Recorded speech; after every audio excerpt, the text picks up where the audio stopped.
Welcome to the Deep Dive, where we cut through the noise and get straight to the insights from the most impactful earnings calls. Yeah, great to be here. Today, we're plunging into Aware's second quarter 2025 earnings. Now, their leadership is calling this a pretty crucial pivot point in their ongoing strategic transformation. It really is. It's a fascinating situation. So our mission today is to unpack the dynamics, look at the revenue shifts, some really interesting tech validations, and help you understand what it all means for Aware, this biometric innovator. Absolutely. It's a nuanced story, I think. You've got a company right in the thick of a big transition, but underneath, some genuinely impressive stuff happening that, well, the market seems to be cautiously noticing. Cautiously is a good word. Yeah. Okay, let's kick things off with a quick snapshot of the headlines. For Q2 2025, Aware reported a GAAP EPS of negative $0.08. Right. That translates to a net loss of about $1.8 million. And for those of you tracking microcaps, it's worth pointing out there wasn't really a published street consensus here. That's mainly due to limited analyst coverage for a company this size. Yeah, that's pretty typical. Now, if you dig into the top line, revenue came in at $3.9 million for the quarter. That was actually down 9.3% year over year. Okay, why the drop? Well, management was pretty upfront about it. They attributed it mostly to the timing, the lumpy nature, as they called it, of perpetual license sales. Ah, those big one-off deals. Exactly. They can swing wildly quarter to quarter, especially when you're shifting your business model. And related to that, the adjusted EBITDA loss also widened a bit. It was negative $1.4 million compared to negative $1.2 million the year before. Okay. So lower revenue, wider loss. But it definitely wasn't all red ink, and this is where it gets interesting, I think. Definitely. Aware reported a really robust cash and securities position, $23.7 million as of June 30th. That's a significant war chest, right? It is. And adding to that positive side, their recurring revenue actually showed a modest increase, up 2% year over year to hit $2.7 million. And that was driven by? Mostly by increased software maintenance contracts. So that underlying predictable revenue stream is still growing, albeit slowly for now. Okay, so a bit of a mixed bag on the numbers. Losses, revenue dip, but strong cash and growing recurring revenue. Exactly. And what's really insightful here when you look at that mix is how the market reacted initially. Right, the stock reaction. Yeah, despite those headline losses and the revenue dip, the shares actually jumped pretty significantly after hours on the day of the call. Which suggests? It suggests investors were willing to look past the short-term lumpiness and the temporary widening losses. Yeah. They seem to be buying into the future vision, the shift towards recurring revenue, the validated technology. That's pretty telling for a microcap in transition, isn't it? That kind of immediate optimism. It really is. It's not common. It suggests maybe a shift in perception, at least among the early movers who dug into the details. So investors giving them the benefit of the doubt initially anyway, but to really grasp Aware's ambition, we need to peel back the layers a bit, look at the strategic blueprints CEO Ajay Amlani laid out. Let's get into the deep dive proper. Okay. We touched on the revenue decline being tied to those lumpy perpetual license sales. Management expects that to continue for a bit during the transformation. Right. Yeah, they were clear that's part of the transition. And if we connect that to the broader financials, operating expenses did tick up slightly, $5.9 million, up from $5.7 million in Q2 last year. Why the increase there? Well, it wasn't accidental. They said it was due to deliberate strategic investments in expanding the team, specifically bringing in some key executive leaders to, accelerate their growth plans. Okay, so investing in talent. Exactly. And that $23.7 million in cash and securities, that becomes what they call their crucial execution runway. Giving them the room to maneuver. Precisely. It gives them the financial flexibility to keep making these growth investments, even while losses might widen temporarily. They're funding the future, not just managing the current quarter. Right, signaling these are intentional, forward-looking costs. Okay, so Ajay Amlani's clear roadmap sounds pivotal. What were the core pillars he talked about? What's the foundational shift they're trying to make? He laid out 3 core pillars, and they really paint the picture. First, they're intensely focused on advancing what they call their purpose-built biometric awareness platform. Okay, what does that mean in practice? Think of it as an agnostic infrastructure. It's designed to seamlessly integrate the best biometric algorithms out there, whoever makes them, into one single interoperable solution. The idea is to be the ultimate flexible foundation for identity verification. Agnostic sounds key, yeah? Makes sense for broader adoption. What were the other 2 pillars? Second pillar, strengthening their go-to-market strategy. They're aiming for what they described as a science-forward, customer-obsessed approach, basically being smarter and more deliberate about how they find and serve customers, aiming for sustainable scaling. Science forward, customer obsessed. Got it. And the third? Third is deepening partnerships, both public and commercial, so expanding their presence and engagement across government and enterprise sectors. And crucially, Amlani stressed that all of this is really focused on converting what he called a growing late-stage pipeline in the second half of 2025. Okay, so turning those prospects into actual deals, that's the immediate focus. That's the pressure point, yeah, turning promise into results. Now, something that really jumped out at me was on the technology front, this 14x faster facial matching engine they mentioned. Can you help us understand the impact of that kind of speed? Absolutely. That 14x faster claim comes from optimizing their one-to-end search algorithm. Think of it like this. You're searching for one specific face in a massive database, maybe millions or even billions of faces. Right, like a national ID program. Exactly. Or even instantly verifying a customer at a bank. That 14x speedup dramatically reduces the time it takes. It makes large-scale deployments feasible and improves the user experience significantly. It's a big deal for performance-critical applications. Okay, that makes sense. What other tech advancements stood out? They also talked about enhancing their mobile face capture reliability. That means things like better detection of blur or motion when someone's trying to take a selfie for verification. Reducing failed attempts. Precisely. Plus, more dynamic guidance to help the user position their face correctly and refined liveness prompts, making sure it's a real person, not a photo or mask. All of this tackles user frustration, reduces abandonment rates in apps, makes the tech less painful to use in the real world. Those are tangible improvements, but how is the market, or more importantly, how are third parties validating these claims? That's where the rubber meets the road, isn't it? It is. And this is where Aware scored some incredibly significant wins, some real external validation. They achieved best-in-class performance in the Department of Homeland Security's RAVPD evaluation. That's the Remote Identity Validation Technology Demonstration. DHS validation. Okay, Yeah. that sounds important. What specifically was validated? Specifically for passive liveness detection. Now, for anyone tracking biometrics, this is huge. Passive liveness means verifying someone's real presence without making them do anything awkward, like blink or turn their head. Just look at the camera. Seamless. Exactly. Much less friction. This DHS validation basically proves Aware's tech is top tier at combating sophisticated identity fraud like deepfakes or presentation attacks while making the user experience smoother. That's a massive need everywhere, from banking to border control. Wow, okay. That's a powerful stamp of approval. And wasn't there another one, something about Prism Project? Yes, that's right. Yeah. They were also recognized as a luminary in core identity technology in Prism Project's Deepfake and Synthetic Identity Report. A luminary. What does that signify? It's another major credibility booster against their competitors. The report specifically highlighted their strengths in deepfake detection, injection detection, which is another attack method, and both active and passive liveness. So multiple capabilities recognized. Yes, and for enterprise customers trying to choose a vendor in this complex, high-stakes area, having this kind of independent third-party validation really helps de-risk the decision. It says, look, it's not just Aware saying they're good. These external experts agree they're at the leading edge. Okay, strong tech, strong validation. Let's talk growth initiatives. They brought in a new chief marketing officer, Lona Therian, in Q2. Over 15 years in cybersecurity marketing. What's the goal there? Bringing in a CMO with that kind of background is a clear signal. They want to seriously amplify their brand visibility and, crucially, accelerate pipeline velocity. You need marketing muscle to convert those late-stage deals, especially as you scale. Makes sense. Get the word out more effectively. Exactly.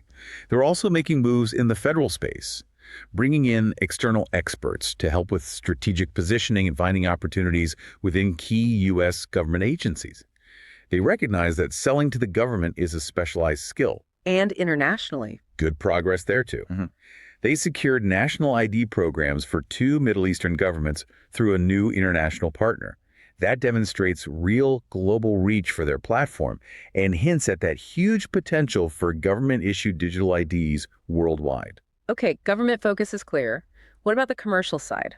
Any traction there? Absolutely. They highlighted a key win with a top 15 global financial institution. That's a major validation in the commercial sphere. Definitely. Financial services is a huge market. And they've started talks with a global digital marketplace and, interestingly, their first major U.S. airport. Plus, they reported what they called significant acceleration in both the volume and value of their overall pipeline, saying it exceeded their own internal expectations.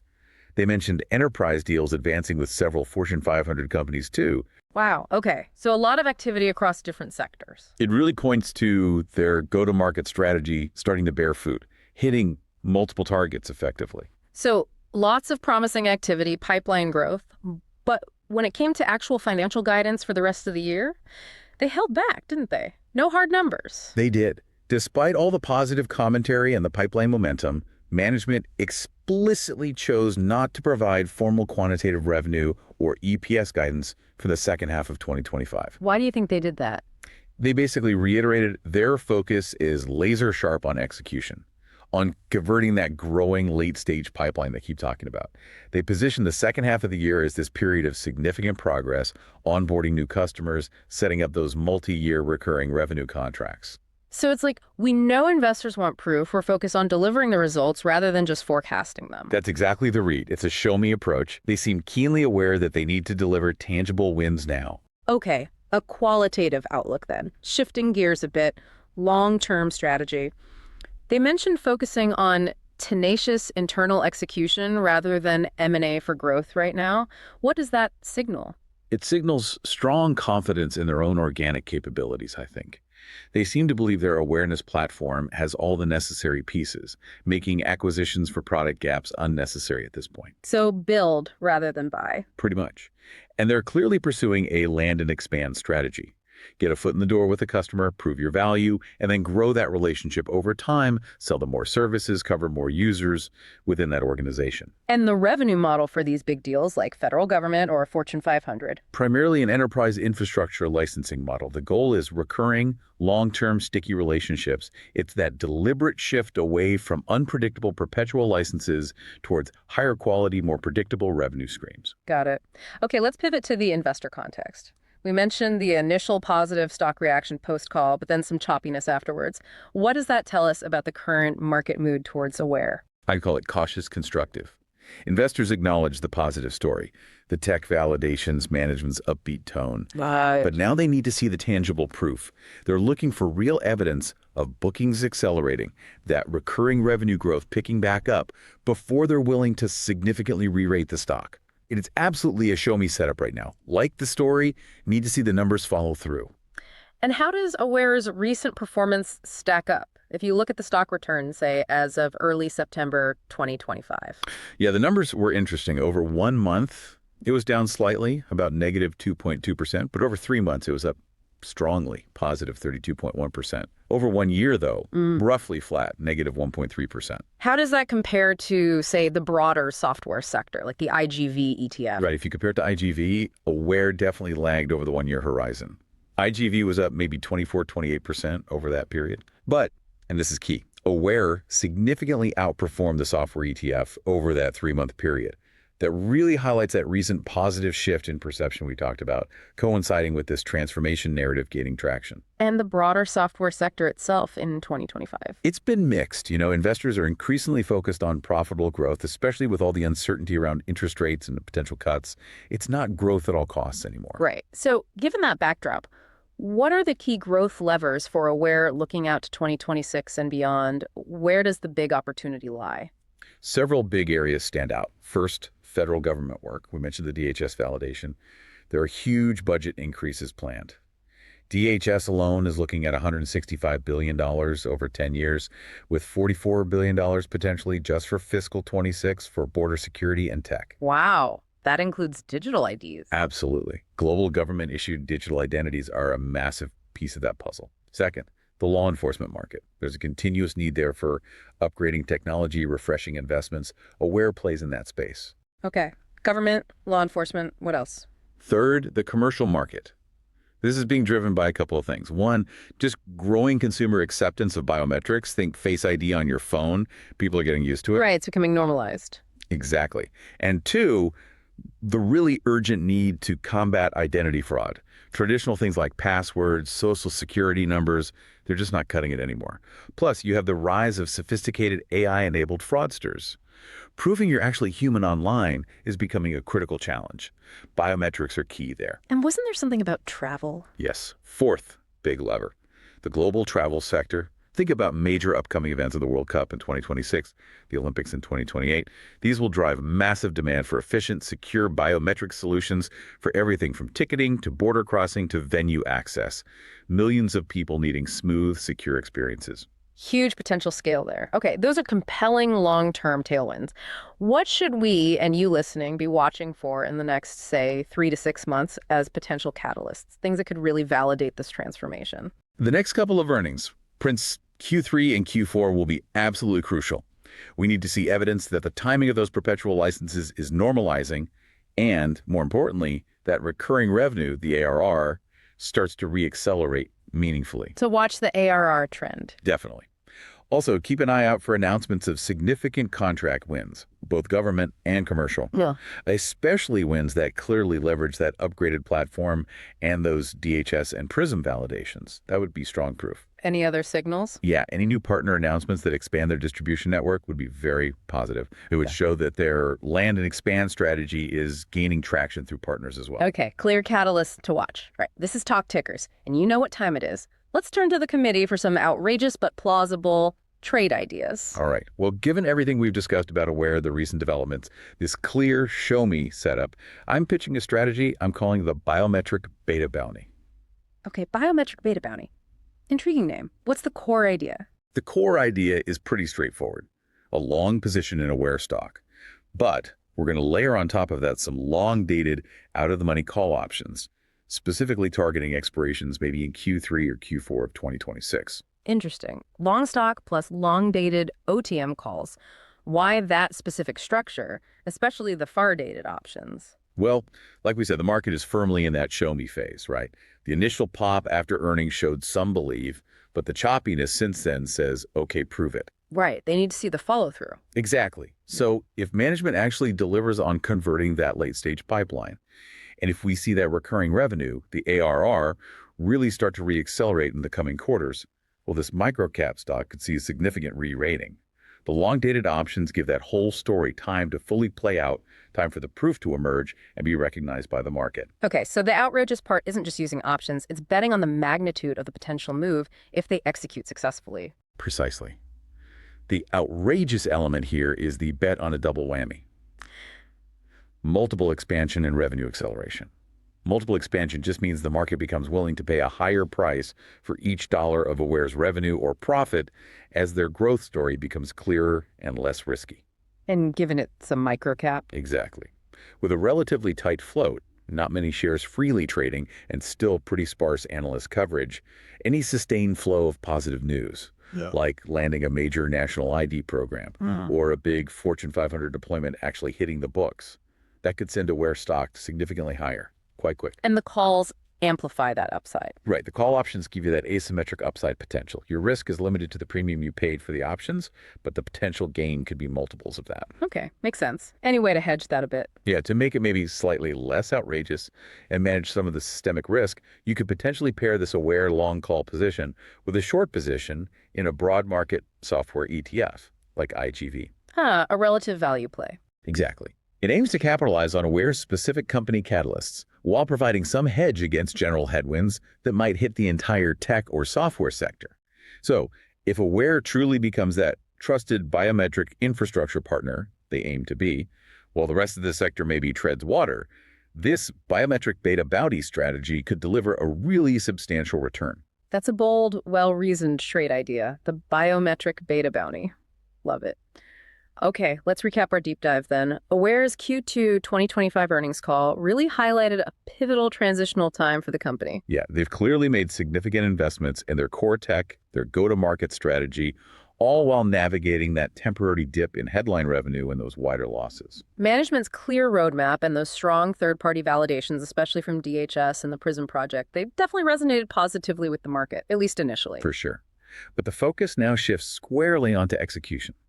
Can they translate that promising, growing late-stage pipeline into real, tangible revenue acceleration in the second half of this year? That's the key question. Investors are watching very closely for that proof. So expect Q3 and Q4 earnings to be defining moments for Aware. Absolutely. And as always, please remember the information discussed here on the deep dive is for informational purposes only. It should definitely not be considered financial advice. Always do your own homework, your own due diligence. And consult with a financial professional before making any investment decisions. So the question remains, how will Aware's strategic transformation unfold? Will they convert that pipeline? Usher in a new era of recurring revenue growth? Only time and those upcoming earnings calls will tell. We appreciate you tuning in. Let us know your thoughts on Aware's prospects. Until next time, happy investing.